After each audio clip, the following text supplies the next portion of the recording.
Hello दोस्तों, स्वागत है आपका हमारे channel my goal my SIP पे। मैं हूं सीए सूरज और आज इस वीडियो में हम लोग बात करेंगे कोटक ग्लोबल इनोवेशन फंड के बारे में।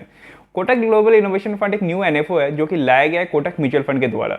तो इस वीडियो में हम लोग एनएफओ के बारे में बात तो करेंगे ही, साथ ही साथ इसका जो अंडरलाइंग फंड है that is Wellington global innovation fund, उसके बारे में भी जानेंगे।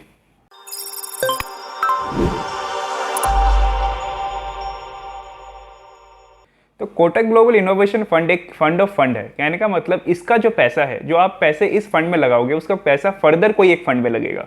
तो कौन सा फंड में लगेगा? In this case Wellington global innovation fund में लगेगा। तो आपका पैसा finally Wellington global innovation fund में जाएगा, जो कि वो लोग क्या करेगा कि आपका पैसा लेके फिर मार्केट में लगाएगा। तो आपका पैसा कोटक के through Wellington global innovation fund में जा रहा है। अभी मैं आपको वेलिंगटन ग्लोबल इनोवेशन फंड के बारे में बताता हूँ। तो इसका जो मेजर इन्वेस्टमेंट है रीजन वाइज, वो है आपका North America, emerging markets, Europe, followed by Japan.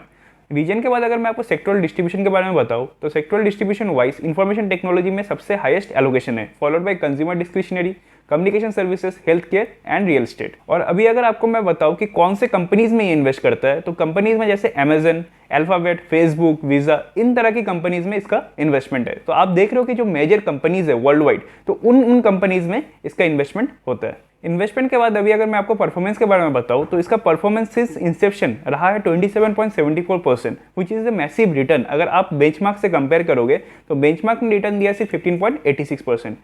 Similarly 1 साल का ड्यूरेशन में, 2 साल का ड्यूरेशन में और 3 साल का ड्यूरेशन में ही आपका ये जो फंड है इसने बेंचमार्क को बीट किया है। अभी मैं आपको इन्वेस्टमेंट फिलोसफी के बारे में बताता हूँ। तो ये लोग का जो फंडामेंटल एनालिसिस फ्रेमवर्क है वो है TIBR, which stands for trend plus innovation plus barriers minus risk. तो ट्रेंड में ये चेक करेगा कि जो मार्केट में न्यू अपॉर्चुनिटीज़ है, क्या कंपनी उसको फॉलो कर रहा है या नहीं, मतलब न्यू मार्केट डेवलप कर पा रहा है या नहीं कर पा रहा है। इनोवेशन में ये देखेगा कि कंपनी कितना इनोवेटिव है, नए प्रोडक्ट्स लेके आ रहा है या नहीं लेके आ रहा है, मैनेजमेंट का क्वालिटी कैसा है।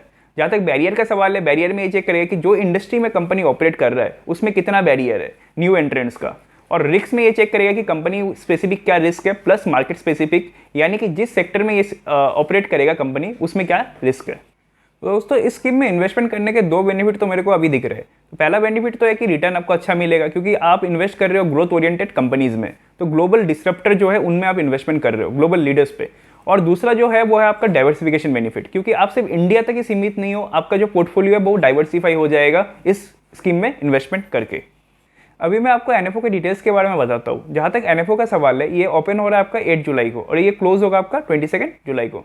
जहाँ तक एग्जिट लोड का सवाल है, एग्जिट लोड है आपका 1% अगर आप पैसे निकाल ले तो 1 साल से पहले, और इसका एक्सपेंस रेशियो है 2.25%।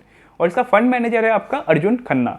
और जहाँ तक आपका मिनिमम इन्वेस्टमेंट साइज का सवाल है, मिनिमम इन्वेस्टमेंट आप 5000 रुपीज़ से स्टार्ट कर सकते हो।